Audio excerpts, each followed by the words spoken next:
Ai, eu só palestrei uma vez em um evento, que foi na Jael Mangolê, lá na África. Foi online, né? O Teca que organizou. Aí ele pediu pra eu e a Graf palestrar. E a gente falou de introdução à agilidade, falou de uma coisa bem básica, assim. Aí eu não fiquei tão nervosa, porque eu tava, né, pareando, tava falando de um assunto super básico, mas eu não sou uma pessoa de palestrar, assim. Antes, quando eu gravava o podcast, eu ficava super nervosa, né? Mas o podcast, pelo menos, você consegue editar. Palestra ali ao vivo, cara, dá um nervoso, dá um suor no sovaco. Nossa senhora. Até hoje, pra palestrar, não importa quantas vezes eu já fiz a mesma palestra, dá nervoso, muito. A gente não quer falhar em público, né? Exatamente. A gente é ensinado desde criança que falhar é ruim, e a gente fica com esse medão. Tadinho. Falta ambiente seguro, né? Dá muita insegurança. Isso, e eu acho que isso é bem forte, principalmente nas mulheres, né? Nossa! E com essa pergunta, então... Exatamente. E com essa pergunta, então, a gente começa o Love the Problem. Solta a vinheta aí, Léo. Olá, este é o Love the Problem, o podcast oficial da K21. Evolução contínua de pessoas e organizações. Com carinho, toda semana para você.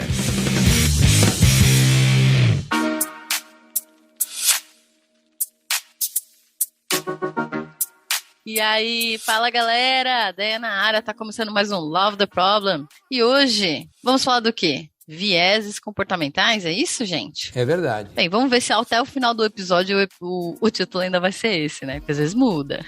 Às vezes a gente começa a dar uma viajada e vai para um outro caminho. E eu queria chamar a minha primeira convidada maravilhosa que deu a ideia desse título aqui, Dona Jéssica. Se apresenta pra gente, Jéssica. E aí, pessoal, grande honra estar aqui no Lado Problem de novo. Eu sou a Jéssica Ferrari.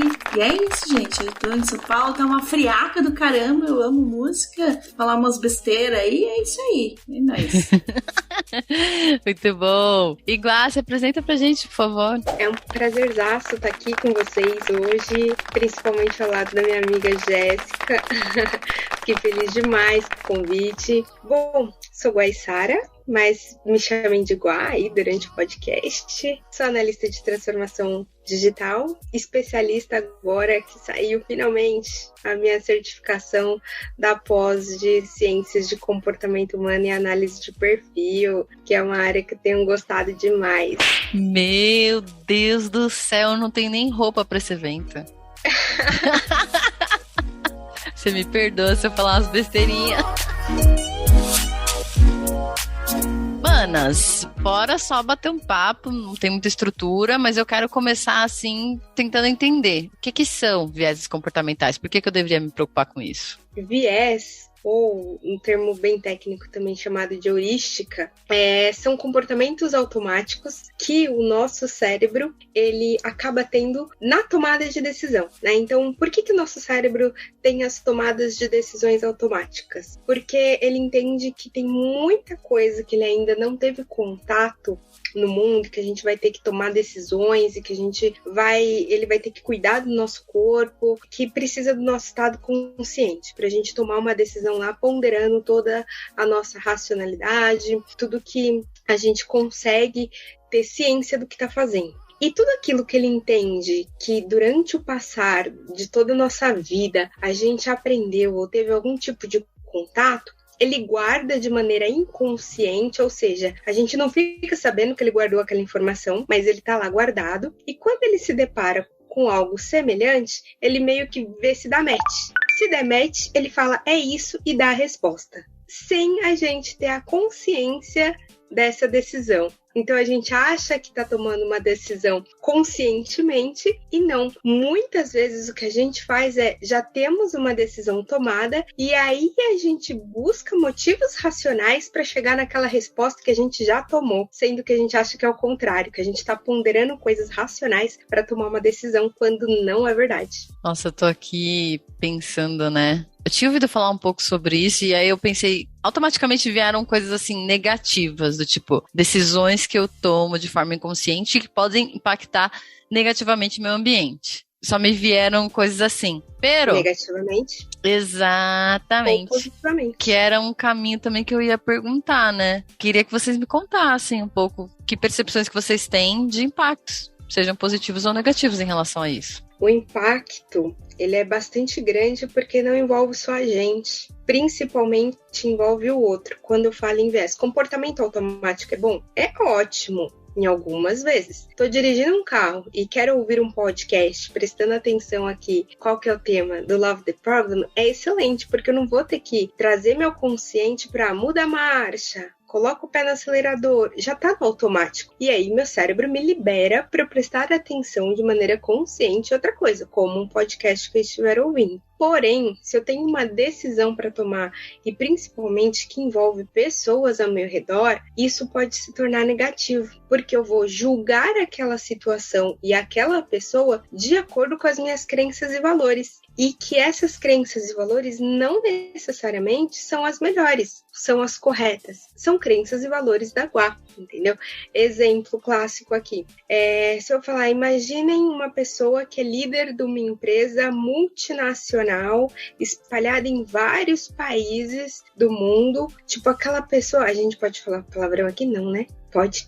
Aquela pessoa fodona, sabe? Boa parte das pessoas vão imaginar o quê? Um homem branco por volta dos seus 40 anos. Por que isso? Porque agora estamos vivendo e provocando a mudança. Só que, num passado, bem passado, a maioria das pessoas que ela teve contato, que tinham a natureza de serem grandes líderes de multinacionais, eram homens brancos com a faixa etária de 40 anos. Então, você acaba plantando, isso é um viés inconsciente que ela não percebe, e se por acaso ela tiver ali que julgar uma pessoa, vou fazer um evento e trazer uma pessoa para dar uma palestra, ela já vai pensar num homem branco, já vai atrás de homens brancos para dar uma palestra, porque ela acredita que eles são fodões inconscientemente. Isso é ruim, porque ela acaba o quê? Tirando a oportunidade de pessoas que são tão fodões ou até mais do que esse homem branco. Não, e tem várias coisas que vêm na minha cabeça, porque se você já leu aquele Rápido e Devagar, do carinha lá que ganhou o Oscar, o prêmio Nobel de alguma coisa lá, é a mesma pegada. Vocês têm um ali, que você faz as coisas no automático. Então, por exemplo, a Guada é um ótimo exemplo, né, de dirigir. Então, quando você vai dirigir a primeira vez, nas palavras de Pedro Calabres, parece que você está tendo uma diarreia de nervoso.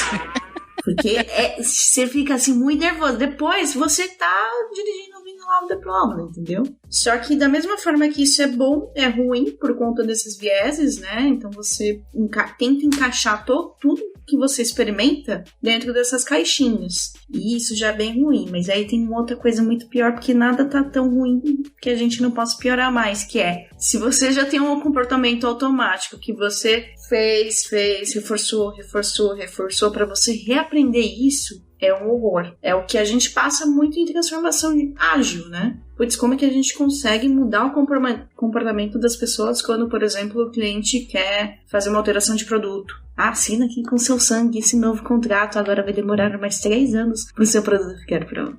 Ana, eu fiquei pensando em alguns impactos aqui, né? Você falou de um deles por exemplo, quando eu tô selecionando palestrantes, né? Mas acho que isso vai em tantos lugares, né? Quando eu tô entrevistando pessoas. Eu tava lendo um livro lá que chama Organizações Exponenciais, tô lendo lá no Vamos Fazer Diferente, a gente tá comentando esse livro, e tinha um capítulo que falava de alguns vieses. E aí, em algum momento, a gente fala de algoritmos que são usados para seleção de pessoas e que no livro, que já foi lançado há 10 anos atrás, então eu não sei como tá hoje, né? Falava que chega a ser 25% mais assertivo usar um algoritmo, né? Que as contratações são 25% mais assertivas, as pessoas se dão melhor. Quando eu uso um algoritmo que faz aquela pré-seleção, do que quando eu só uso entrevista. Porque na entrevista tem muito viés de quem tá entrevistando. Eu fiquei tão assustada, mano. Porque eu nunca confiei nesses algoritmos. Porque eu achava que eles eram criados também baseado no viés das pessoas, né? Que o algoritmo ele era alimentado conforme e treinado de acordo com as pessoas. Então, consequentemente, ele ia ter os mesmos preconceitos das pessoas. Se fala um pouco sobre isso. Mas, ao mesmo tempo, não. Já naquele tempo, quando o livro foi lançado 10 anos atrás, já se falava que era 25% mais eficaz. Eu fiquei assustadona, mano. Queria que vocês comentassem um pouco sobre isso, né? Exatamente. Existem mais de 300 viés, para você ter ideia. E o maior problema do viés é que a gente não sabe que tem. É aquilo que a gente chama de ignorância inconsciente. Quando você sabe que não sabe algo, ou que você tem um problema, digamos assim, e você quer mudar aquilo, é meio do caminho andado. O problema é quando você não sabe que você tem aquele tipo de problema e aquele tipo de viés. Então você acha que tá tudo bem nas suas tomadas de decisões. E aí é quando influencia durante a entrevista. Então, alguns exemplos. Você vai ter só falando de uma entrevista de duas pessoas que não teria esse problema num algoritmo. Viés de afinidade, viés de comportamento, viés de desempenho, viés de percepção, viés confirmatório, o ralo, o efeito ralo, tudo isso acontece de pessoa para pessoa que não seria pego no algoritmo. Foi até comprovado que em um país fizeram uma pesquisa onde colocaram o mesmo tipo de currículo com o nome feminino e com o nome masculino. Se eu rodo um algoritmo, ele vai olhar o que está neste currículo. Ah, perfeito, deu match aqui, a pessoa serve. Quando colocaram o nome feminino e o nome masculino, viram que a preferência de chamada para as entrevistas foi o nome masculino e não feminino. Como que se explica isso, sendo que o currículo era igual? Simplesmente se trocou o nome. Ah, zero surpresas. Zero surpresas agora. É não, Jé? Nossa, total. Então, mas tá, beleza. Tudo bem que vai ser 25% mais eficaz. Mas, se tiver, sei lá, tem 100 currículos lá, 90 de homem. Qual que é a probabilidade de vir só homens? Aumenta a probabilidade, porém vai depender muito dos currículos. E se, aí eu faço a contra-pergunta aqui, e se esses de 100 currículos, 10 são mulheres, mas que o currículo é muito melhor do que os 90 que tá lá? Vai vir 100% mulheres. Agora, numa entrevista, eu duvido que isso aconteça. Ah, com certeza. Por mais que elas tenham os currículos melhores do que os outros 90, não viriam todas elas. Mas claro que isso também vai depender um pouco de como esse algoritmo foi feito, né? Se eu tô olhando questões mais pontuais, assim, técnicas, ou se eu tô olhando... Tem alguns algoritmos que reproduzem certos preconceitos, né? Que já saiu, acho que vários artigos na internet que reproduzem pelo fato de serem treinados por pessoas que têm preconceitos. Mas eu concordo contigo, quando eu olho questões mais objetivas e o algoritmo tira essa parte do nome,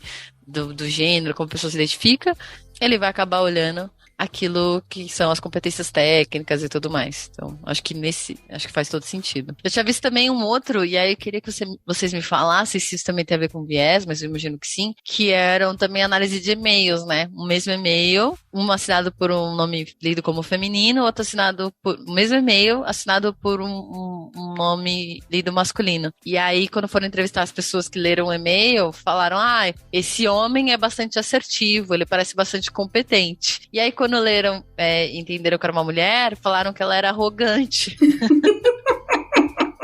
Perfeito. Palhaçada. É viés de comportamento, porque se esperam, justamente aí, ó, o viés, espera-se que mulheres sejam mais delicadas e menos diretas quando se tornam um assunto, porque no passado dessas pessoas foi falado que mulher é mais delicada, que a mulher ela é mais expositiva, se ela for muito direta, ela é uma arrogante, porque foi plantada essa ideinha lá no inconsciente, diferente dos homens que são considerados líderes, que são considerados mais agressivos, e tá tudo bem escrever um e-mail daquele tipo. Então, é um viés e é viés de comportamento. Eu fiquei pensando, que outras situações que a gente pode trazer aqui que podem ajudar quem tá ouvindo Love the Problem a ficar mais esperto? Gosto do viés de afinidade. Exemplo, eu e a Jéssica vamos fazer uma entrevista. 2 mulheres, certo? A gente teria lá um background técnico bastante parecido e digamos que a gente se formou até na mesma universidade e trabalhou nas mesmas empresas, pares mesmo. E aí eu vou fazer lá a entrevista com você, Andréa. Ou seja, mulher entrevistando mulher, é difícil ter viés, né? E aí eu olho em cima da sua mesa uma coqueteleira da Smart Fit ou de qualquer outra academia. E aí eu pergunto, você faz academia neste lugar? Você faz, comecei semana passada. Putz, eu também. Qual é a unidade que você treina? Tal. Nossa, que legal, eu já treinei lá. Você conheceu teu professor? Conheci. Nossa, ele é maravilhoso. Pede um treino para ele, porque ele é incrível, diferente do fulano, que eu não gostei. Ai, eu já percebi isso. Bom, mas e aí? Viés de afinidade. A gente já criou um vínculo e você gostou de mim por uma coisa que não tem nada a ver com a vaga. E aí, quando você perceber que eu tô nervosa durante a entrevista, você vai tentar me acalmar, você vai dar mais sorrisos, você pode até fazer paralelos com o tema de academia, porque você sabe que eu curto e você tá começando. Depois de mim chegou a Jéssica, que ela faz Kung Fu, e não tinha nada de Kung Fu na sua mesa. E você até pergunta pra ela, você faz alguma atividade física? Ela, Kung Fu. Ah, então, vamos falar aqui da vaga. Acabou a afinidade. Você tem maior afinidade com a Guá do que com a Jéssica. A Jéssica também tá nervosa. Você percebe que ela tá nervosa, mas por que você vai dar sorrisinho? Não tem nem afinidade com a pessoa? Enfim, a Guá é uma candidata melhor pra vaga do que a Jéssica. Como você justifica? Tem eu não lembro o nome do programa, mas era um programa que o cara tentava burlar os sistemas sociais, né? Então, por exemplo, é melhor você continuar um engarrafamento, você continuar na mesma faixa ou ir cortando as faixas, né? Então ele fazia esses tipos de experimento. E eu lembro que teve um episódio que ele queria pregar uma pegadinha no colega dele que trabalhava numa empresa XPTO. Só que para ele conseguir entrar lá, ele tinha que passar pela recepção, né? Pela recepcionista. E aí, ele já tinha pesquisado sobre a recepcionista. Putz, ela se veste assim, então eu vou vestir um pouco parecido. Ela gosta de tal assunto, então eu vou estudar um pouco sobre isso. E aí ele foi lá, fingiu que ele tinha perdido o crachá, a empresa era pequena, então, né, o que esse cara tá fazendo aqui? Eu não te conheço. E aí, pela conversa ali, ele foi criando uma empatia com ela, através desse viés de afinidade, e ele entrou. O miserável é um gênio! Coincidência, não? Muito bom, muito bom. Agora eu fiquei pensando todas as vezes que eu fiquei sendo simpática com as pessoas pra conseguir conseguir alguma coisa. Não, porque eu não tento ser simpática normalmente, né? Mas às vezes eu falo assim, poxa, deixa eu ser legal com essa pessoa aqui que tá prestando esse serviço. Quem sabe eu vou ser melhor atendida. Com certeza. Dale Carnegie, né, falava muito sobre isso. Por isso que falavam que ele era controlador.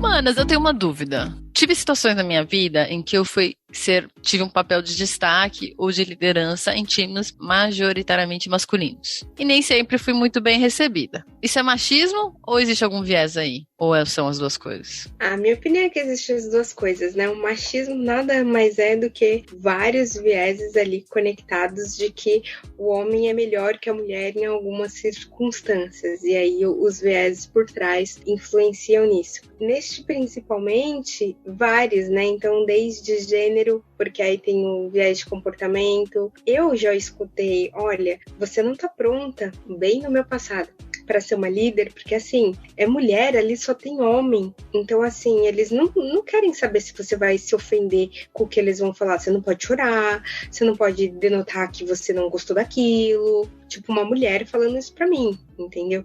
Então, que acaba criando, né? E era um viés o quê? Machista. Né, de que eu não estava pronta para ser líder porque eu não tinha comportamento, que os homens têm comportamentos diferentes e tá tudo certo, né? São lideranças diferentes. Eu não posso esperar o mesmo comportamento nem de duas pessoas do mesmo sexo, quem dirá diferente. Então, sim, é uma soma de viés. O machismo, a homofobia. Tem até se eu não me engano, é o viés confirmatório, se eu não me engano. Assim, se eu tive uma experiência ruim lá atrás com uma pessoa que é transexual, por exemplo, sempre que eu tiver um outro contato com uma pessoa assim, naturalmente eu já vou criar uma barreira entre a gente, seja numa escolha, seja no teu caso, como adentrando um grupo ali. E aí eu te pergunto, e quantas vezes eu tive experiências ruins com pessoas héteros e eu nunca levei isso pra frente? Uhum. Quando eu tenho um contato de novo com a pessoa hétero, eu não uso isso. Mas porque aquele era trans, eu vou usar. Porque é minoritário. Por isso que acaba sendo uma minoria despriorizada quando comparado dentro de uma maioria. E aí, eu queria comentar outra coisa. que geralmente a gente trata as pessoas como a gente é tratado. Então, se a minha mãe ou os meus pais falaram, olha, você não pode ser menininha, você tem que ser forte, não sei o que, não sei o que lá, a probabilidade de eu fazer o mesmo tipo de comentário com outras pessoas é muito grande, né? Se você tem um relacionamento afetivo aí, tá ruim, tenta perceber como seus pais se funcionaram ali e como os pais do seu parceiro ou parceira funcionam, que provavelmente você vai repetir exatamente o mesmo tipo de relacionamento. Nossa, e eu estendo isso não só para relações amorosas, viu, mana? Tenta entender como é a sua relação com outras pessoas e como era a relação dos seus pais entre eles e dos seus pais com os filhos, né? No caso é você. E aí você vai ver quantidade de padrão que tu repete que era igualzinho da tua família. E aí tá pronto, você ouviu esse podcast e já sabe que você tem que ir pra terapia. Pior que sim, que era uma conversa que eu tava tendo com a Jéssica essa semana. Que eu falei, nossa, eu não fazia ideia da quantidade de vieses que eu tinha quando eu comecei a estudar viés comportamental. Agora, todas as minhas decisões, decisões mais importantes, né? Eu paro e penso, é um viés? Não é um viés? Que tipo de viés? Como que eu trato? E eu esbarro no como que eu trato. E foi que a Jéssica me respondeu. Falou, pra isso existe a terapia, que é aí que vai te ajudar a tratar. Nem sempre a gente consegue tratar nossos vieses sozinhas. A gente consegue identificar. Falar, realmente isso daqui tá fazendo muito sentido. Agora, como mudar? Realmente entra o processo terapêutico, porque entra behaviorismo, se você é de uma pegada mais comportamental, vai entrar cognitiva, se for, vai entrar humanista, e aí psicanálise, e aí depende do tipo de abordagem que vai te ajudar a mudar aquele comportamento, que aí é para outro podcast. E aí, agora eu vou trazer para o mundo das organizações. Ah, era o que eu ia fazer. Boa. Eu tive um digníssimo chefe que falou uma vez para mim. Não, foram 2 chefes agora pensando. 2 pessoas, héteros, tops, homens acima de 40 anos, que falaram assim, porque você, como líder, você tem que ser como a mãe das pessoas do seu time. É o quê? A gente tem que tratar os nossos liderados como os filhos. Já avisei que vai dar merda isso.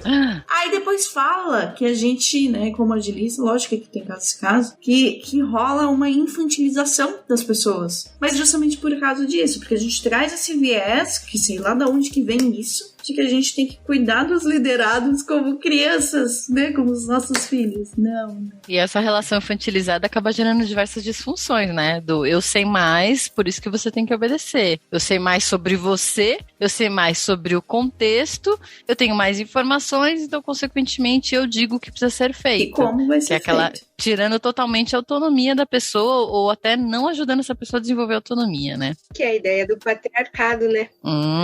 Boa. Discorra mais sobre isso. Que é aquela sociedade que olha os líderes como se fossem pais e as pessoas precisam de correção, que é o que o pai faz. Então, se eu sair fora da reta, corretivo em mim. Entendeu? Ou a ideia do matriarcado exagerado, que é o contrário, que é aquilo que você vai abraçar a pessoa independente das falhas dela para buscar corrigir ou não. Você abraça a pessoa, a falha, como se fosse uma mãe. Exato. Né? Eu acho que faz sentido, né? Eu tava até estudando esse dia sobre autonomia e falava sobre heteronomia, né? Que é quando a gente normalmente é criança, não neném, mas quando a gente é criança e a gente ainda tá desenvolvendo o nosso discernimento, né? Então até faz sentido para um pai te ajudar a desenvolver esse discernimento, não mandando só em você, mas te dando informação, te dando contexto, te dizendo o que fazer, mas te explicando o porquê.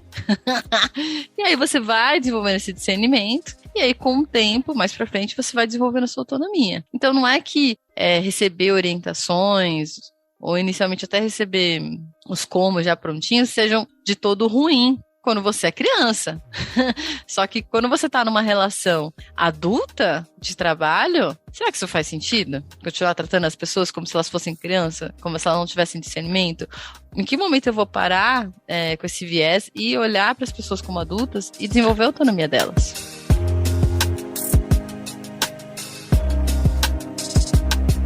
Uma coisa que eu fiquei curiosa quando vocês ficaram falando, eu fiquei pensando também nessa questão dos mundos das organizações, né? E quando a gente fala de ordens, né? Normalmente como o chefe define algumas coisas. E eu queria que vocês dessem dicas pra gente de como lidar com isso. Dicas práticas mesmo, porque não dá pra mandar todo mundo pra terapia. Não posso chegar no meu chefe e falar, ô, você tá precisando de terapia aí, viu, brother? Dá sim. Ou, olha, você tá com... Também. Nem todo mundo tem esse privilégio, né? De poder mandar o chefe pra terapia. Sim. E nem chegar com esse papo, às vezes, de viés, a pessoa fala assim, tá. Entendeu? Que tipo de ações práticas eu posso usar, por exemplo, pra evitar opiniões do tipo... ou decisões do tipo top-down, do tipo hipo, questionar isso, né? Que a gente falou do hipo, que é a pessoa mais bem paga ali da situação. Então, quando ela fala, a gente... Nossa, tem de obedecer, mesmo quando a gente tem dados que comprovem o contrário. Então, que tipo de coisas que eu poderia fazer para conseguir contornar isso? Primeiro você identificar ali se o que ele tá fazendo é típico de um viés e qual viés, né? Então ele não sabe, mas você sabe. Se você tá querendo corrigir isso é porque você identificou esse viés nele. Identificando, você vai começar a contrapor pontos para fazer cair esse viés, para mostrar para ele que é através de uma crença que tá errada. Por exemplo, daquele dos 2 currículos que eu falei que muda o nome feminino pro nome masculino. Por que fulano e não ciclano se tem as mesmas qualificações, tem as mesmas experiências, os dois servem para vaga?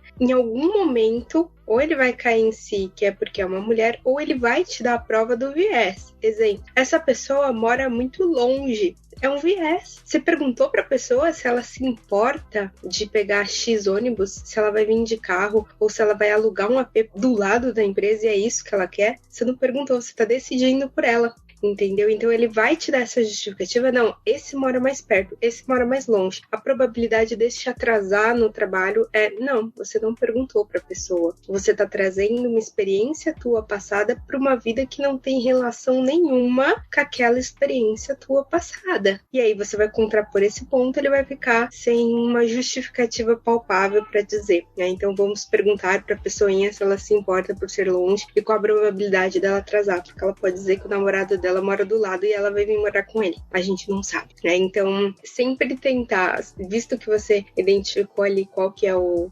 viés, contrapor pontos para derrubar isso, para que ele coloque aquela crença dele na mesa e que você consiga opinar e tentar fazer cair essa crença. Ou, se teu chefe for mais aberto, de conversas de viés, aí fica mais fácil, né? E aí você pode trazer isso e falar, não, isso é um viés que você tá tendo, você concorda? Né? E às vezes a pessoa precisa do tempo dela, né? Eu sou um claro exemplo, eu faço questão assim de dar um exemplo aqui de conversas que eu tive com a Jéssica no passado, de por que existem as cotas, né? Por que a gente tem que buscar? Eu era muito assim, o melhor que vença, independente do sexo. Olha isso. E aí em várias conversas ela não, a gente tem que trazer mais mulheres, a gente tem que trazer pessoas do grupo minorizados. E só quando eu fui estudar isso que fez sentido demais, assim, se você teve que tá ouvindo esse podcast, tem esse mesmo tipo de pensamento que eu tinha, que é o melhor que vence, independente de sexo, independente de nacionalidade, não é assim. Porque quando a gente tem uma minoria ali, digamos, no poder, na liderança ou naquela vaga, e as pessoas de fora que se identificam com aquela minoria vão acreditar que aquele papel não é para ela. Então, se eu tô vendo uma empresa multinacional onde a liderança só tem homens, eu como mulher vou falar, aquele lugar não é para mim. E aí começa a gerar em mim efeito, por exemplo, a síndrome do impostor, que eu nunca vou achar que eu sou capaz de estar ali. Então sim, eu preciso puxar, às vezes, trazer obrigado pessoas de outros gêneros e de diversidade diferente para gerar diversidade e inclusão, porque aí eu vou trazer pessoas tão bom quanto aquelas que estavam, porque elas vão se enxergar ali. E era isso que eu não enxergava de maneira nenhuma, né? Então, mas é isso, eu acho que a maior dificuldade que a gente tem é de enxergar nossos vieses. E aí uma coisa muito importante é legal que você identificou e cuidar da hora que você for tentar lidar com isso, né, com a pessoa, porque às vezes ela tá tão fechada que ela não vai conseguir entender, ou então ela tem várias formas que ela pode, né, reagir a isso, né, se fingir, né, não entendi, mas eu entendi, não quero falar disso. Ela pode ser, né, você tá mexendo numa crença dela, né. Então, é um ponto delicado. Então, garanta que você tenha um ambiente seguro para fazer isso e vai com jeitinho. E eu acho que uma outra coisa também é ir fazendo perguntas, né? Uhum. Fazendo umas perguntas sapiosas e quem sabe você chega do outro lado lá. Sabe o que eu pensei também? Eu fiquei pensando já de algumas situações que vivi, né? Ou quando o chefe pede alguma coisa e que a gente acaba priorizando, passando na frente, principalmente quando é diretor. Às vezes o diretor só pediu um negócio, mas não quer dizer que vai parar tudo e fazer. Mas a gente tem aquela coisa de não, é o diretor, a gente para tudo, vamos atender. Então, eu fiquei pensando muito em como, quando a gente utiliza um método, quando a gente usa métricas, quando a gente tem um processo que a gente segue, por exemplo, para uma tomada de decisão, de uma forma talvez mais consciente, possa ajudar a gente a fugir um pouco disso. Então chegam demandas, beleza, qual é o impacto que eu quero gerar com essa demanda? Alguém te pede, seu chefe pede alguma coisa, tá, por que você quer fazer isso? Beleza, isso aqui é mais importante do que isso que eu já tô fazendo, chefe? Não, cadê os números? Qual o número que tu quer impactar com essa tua demanda versus, esse é o número que eu tô querendo impactar com a demanda que eu tô trabalhando agora. E olha, aqui no meu backlog de coisas pra fazer tem mais tudo isso daqui. E esse é o impacto que eu quero gerar. Mesma coisa pro cliente. Eu acho que isso vai ser bom porque o cliente precisa disso. Quem disse? Quem disse que o cliente está feliz, está insatisfeito, que ele precisa disso, que ele está pedindo? Você perguntou? Você fez pesquisa? Você tem números? Você está acompanhando? Então eu acho que dentro do nosso mundo a gente traz muito essa reflexão do propósito das coisas, porque eu quero fazer aquilo, qual é o número que vai dizer se eu estou chegando lá, e aí criar processos que permitam que a gente tenha essas discussões antes de só assumir e sair fazendo como verdade. Mas e aí, se o chefe tem o viés, tipo, como assim? Você tá argumentando o meu poder aqui? Quem de vocês aí que está ouvindo a gente, quando eu falei chefe, pensaram que era um homem hétero? Eu pensei. Perfeito. Aí é difícil, né? Se você mesmo com números não consegue ter esse tipo de conversa, né? Uma conversa calma, tranquila, aí acho que eu ia ter que pedir realmente dicas pra vocês de como lidar, né? Ou talvez até usar, tem como isso, de eu usar, entender, esse é o viés que essa pessoa tá usando. E aí tirar um proveito em cima disso, tipo, então eu vou falar dessa forma pra essa pessoa entender. Tem isso? Tem, depende do que você quer conseguir, né? Então, que nem quando você falou ali da afinidade, é um viés que você pode usar a teu favor. Então, primeiro criar um ambiente seguro, né, de afinidade, para que ele esteja se sentindo confortável ali dentro daquela conversa, e aí você ataca o ponto que machuca. Diferente se já chegar com os dois pés no peito, né? Que ele já vai reagir diferente. Então, acho que criar afinidade é algo bom. Segundo, é identificar qual que é o viés ali que ele tá querendo trazer. Tá abusando de autoridade. Às vezes, ele simplesmente tá querendo ganhar vantagem. Não é nem viés, eu quero ganhar vantagem em cima disso. Eu preciso disso porque o meu tá na reta. Não é declaradamente, não é inconsciente, é consciente que ele tá fazendo aquilo. E aí acaba sendo até pior, porque aí ele vai tentar dissimular, porque é consciente, então ele sabe que não pode chegar e deixar claro que é um objetivo dele ali, ele tá nem aí para o objetivo da organização, ele quer ver o número dele subir, aí é mais complicado. Eu consigo pensar em dois casos. Por exemplo, quando eu sempre fui a menina que ficava no meio dos moleques, né? Então eu sempre fui muito masculinizada, assim, tanto do meu jeito de falar, de me expressar e de me vestir. Porque esse é o mecanismo de você estar dentro daquele viés, daquele grupo e sobreviver nele. Então dá pra tirar vantagem disso. Então eu estou falando que é certo nem errado, não, isso não é isso que eu tô querendo dizer, gente. Até porque o certo e errado vai da visão de cada um. E um outro que, por exemplo, se você tem uma pessoa que é superior a você, no sentido, né, do hipo que a gente estava falando, e você já vê que ela tem um viés de comando e controle e tal, você já sabe quais são as formas que você não pode lidar com ela. Então não adianta você ir bater de frente com ela, porque ela vai ganhar de alguma forma. Então talvez, eu acho que dá pra tirar algumas estratégias, assim. Não estou falando que é fácil, na verdade, por isso que a gente faz terapia. Banho de sal grosso toda semana. A gente faz terapia para lidar com pessoas que precisariam de terapia e não fazem terapia. Ah, muito bom. E técnicas de persuasão para essas pessoas? Você falou uma de afinidade. Você falou uma outra de também não bater contra, não chegar com os 2 pés no peito. Tem outras técnicas que eu poderia usar? Porque eu fiquei pensando, você falou desse viés de... Como é que é o nome mesmo que você falou? De afinidade, né? Uhum. Tem um... Eu não sei se é um viés ou não, mas uma vez eu escutei uma coisa, e às vezes eu uso. Olha só, eu entendi que é uma técnica de persuasão, né? Então, tipo, às vezes você fazer um favor pra uma pessoa, sabe? E aí essa pessoa, ela fica com aquele sentimento de que, poxa, André é tão legal. Poxa, próxima vez que ela pedir, eu vou ajudar ela e tal. Isso tem a ver com viés? Tem. Efeito halo, por exemplo. Conta mais. É quando você, a partir da primeira impressão que você teve com a pessoa, uma impressão positiva, tua avaliação sobre ela sempre é influenciada de maneira positiva, independente dos outros pontos negativos que você encontrou por ela na vida. Exemplo, a Jéssica fez algo bom, maravilha, eu adoro a Jéssica por conta disso. Ela pode errar, mas a Jéssica fez algo bom. Uhum. E esse fez algo bom marcou. Então, assim, aquela ideia de vamos tentar deixar uma primeira impressão positiva é verdade, né? Porque é o que a Jéssica falou, não sei se é certo ou se é errado, porque depende da concepção de cada um. Mas que existe esse efeito, existe. Né? E do negativo também, né? Então, aquele monte de comédia romântica que tem na televisão, que o casal começa a se conhecendo por algo negativo, e aí depois eles passam se odiando o episódio, o filme inteiro. É verdade.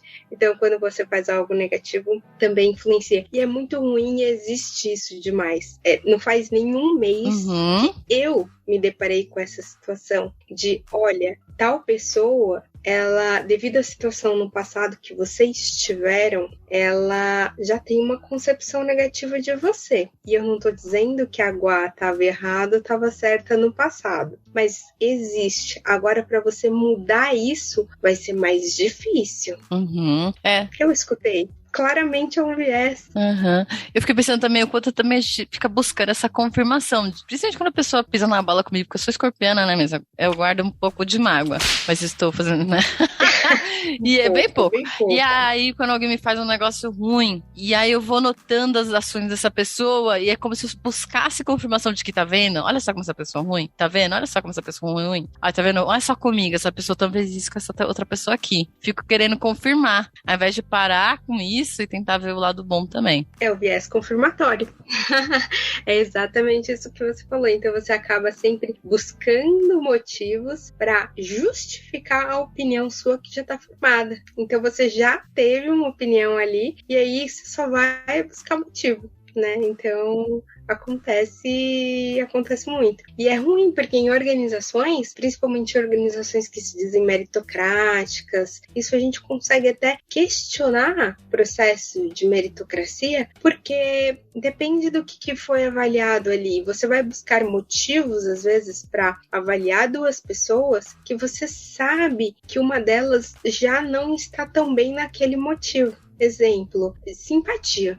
Eu sei que a Guá não é simpática. Eu vou usar o critério simpatia para julgar Jéssica e Guaiçara. É óbvio que Jéssica vai ganhar. E aí, quando você chegar para justificar num feedback e falar, olha, a Jéssica ela foi mais bem avaliada no quesito simpatia, e você concorda que você teve isso de situação no passado que você não foi simpática, buscou motivos para confirmar uma decisão. E se ao invés de simpatia, usasse, por exemplo, confiança, né? A Guá é uma pessoa altamente confiável e a Jéssica não tanto. Só que eu usei simpatia, porque eu já queria que a Jéssica ganhasse, que a Jéssica fosse bem avaliada, porque eu já tive um efeito halo lá com a Jéssica, onde a Jéssica já me impressionou no passado, ou então um homem, né? Então eu quero dizer que um homem ali é melhor do que uma mulher, e aí eu vou pegar um critério que eu sei que a mulher foi ruim para justificar. Então é um viés justificando o outro, uma rede ou afinidade. Simplesmente porque a Jéssica faz a mesma academia que eu. É muito legal isso, entendeu? E eu não quero perder esse tipo de amizade. Tá vendo como um acaba puxando o outro, e quando você percebe, você tá naquela rede e sem como contra-argumentar, porque realmente o critério utilizado, ele tem razão naquele critério. Por isso que a gente tem que toda hora rever os nossos mecanismos, né?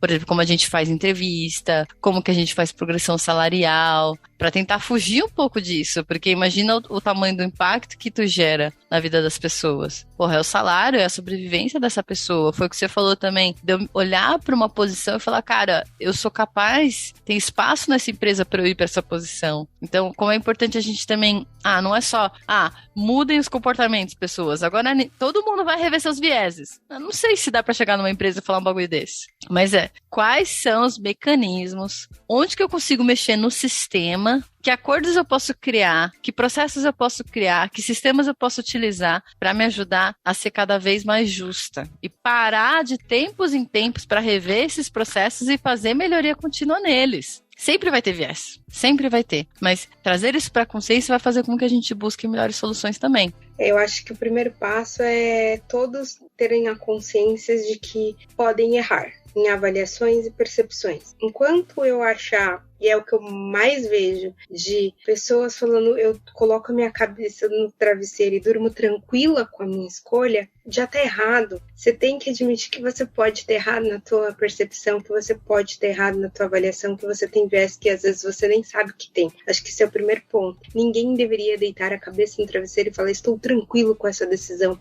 porque tem viés aí. Ao invés de você se questionar porque sim, faz o esforço inverso, por que não? Então, porque sim, porque a Guá é mais simpática, porque a Guá é realmente isso? Ou tem algum porquê não ali na Jéssica que eu preciso analisar melhor e ver se tem um viés associado? Então, fazer a pergunta ao contrário.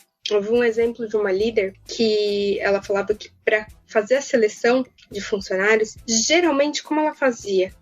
Se ela evoluiu todo o processo seletivo, passou por competência técnica e no final ela tinha que escolher entre dois. Ela falava, eu tendenciaria a escolher a A, então eu vou escolher a B e tentar entender os motivos. Afinidade, entendeu? Porque você vai acabar vendo, né, ali características, comportamentos, que talvez você não tivesse visto se escolhesse direto a A, porque você pode ter tendenciado ali a algum viés. Então, acho que esses dois pontos é crucial, porque é impossível que a gente consiga mudar algo que a gente não tem consciência daquele problema. Então, quem estiver ouvindo aqui este podcast e escutou todo o nosso storytelling, todos os nossos exemplos, com certeza é uma pessoa que está mais habilitada a mudar seus vieses depois desse podcast do que ela estava antes. Porque ela começou a se colocar em situações e falar, puxa, isso faz sentido, aquilo faz sentido, e vai criar aquela pulguinha de quantos mais vieses será que eu tenho e que eu não estou tendo consciência que eu tenho eles agora. Então, informação é super importante. E agora você está enviesado em busca de vieses.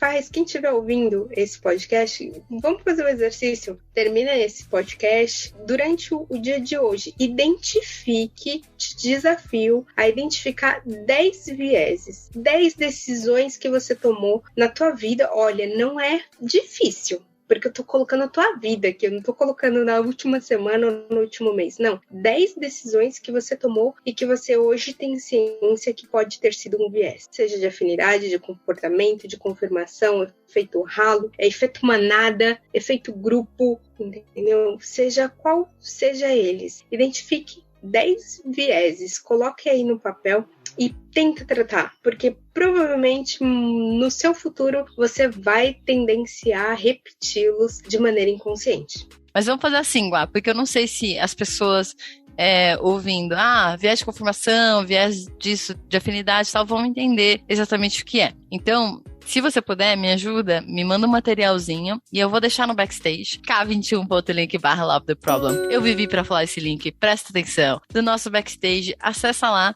e aí vai ter um materialzinho ou um link para um materialzinho para você entender quais são, pelo menos conhecer alguns viés, que são muitos, tá? Eu vou fazer melhor. Em vez de disponibilizar algum que já tem pronto, eu vou reunir os principais que a gente encontra aí em ambiente corporativo, porque tem mais de 300. Eu vou trazer aí pelo menos uns 10 a 15 principais para você analisar, inclusive no teu ambiente de trabalho, né? Que tem muito que a gente leva lá viés de vida, mas no ambiente de trabalho, quais são os principais aqui que eu devo avaliar? Ah, muito bom! Aproveita quando você está lá no backstage, também aproveita e entra no nosso grupo do Telegram, para você bater papo com a gente, igual. Tá super convidada. Se você não tá nesse grupo, entra nesse grupo, que aí o pessoal pode ir lá trocar ideia com você também. Mas os dados da Guá também estarão no cardzinho do backstage, para que vocês entrem em contato com ela.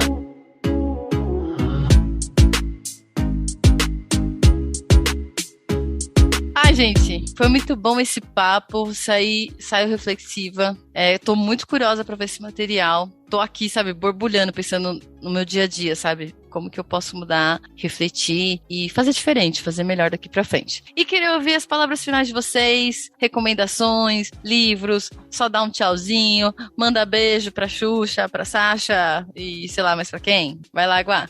Primeiro agradecer a vocês pela oportunidade de estar aqui falando de um tema tão importante no dia a dia. Agradecer a você que ouviu esse podcast até o final. De novo, provocá-lo, se questionar, baixa esse materialzinho. Prometo que eu vou fazer bem pequenininho para vocês lerem e saberem indicar o que é, e não um e-book completo de 300 páginas, que não é nada funcional. Então, leia, identifique aí 10 vieses das suas últimas decisões, das decisões da vida, e tente mudar. E daqui para frente, cada decisão que você tomar, se questione se pode ser um viés. Então, acho que todo começo de mudança começa com conscientização. Então, vamos nos conscientizar que podemos estar errados nas nossas decisões. Até eu aqui, pedindo isso, posso estar enviesada, será? Tem um livro que eu gosto bastante, da Chris Kerr, Viés Inconsciente. Ele também reúne vários vieses e também fala de grupos minoritários, fala de diversidade e inclusão. Então, é super bacana, recomendo você dar uma lida se quiser conhecer ainda mais profundamente deste assunto.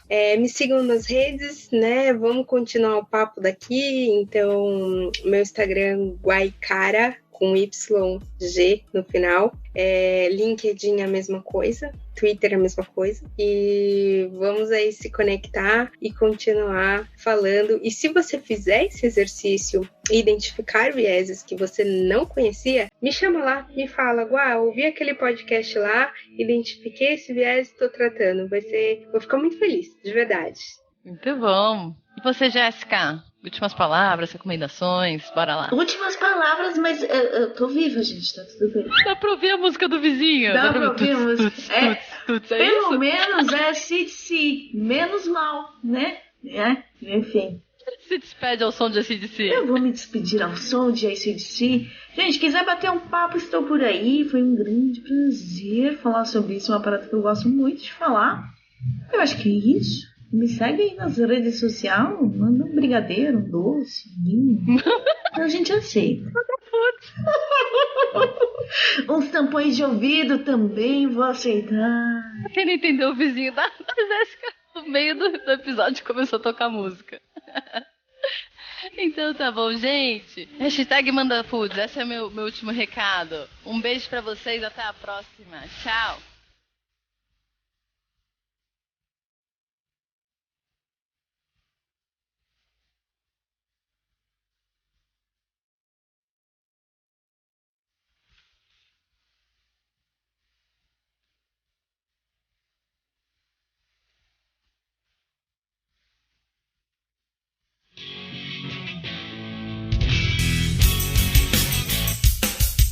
Este foi mais um episódio do Love the Problem, o podcast oficial da K21. Se você curtiu, compartilhe, inscreva-se no seu agregador de podcasts favoritos e espalhe conhecimento por aí. Procure por Love the Problem nas redes sociais e deixe seu comentário ou sugestões. Até o próximo!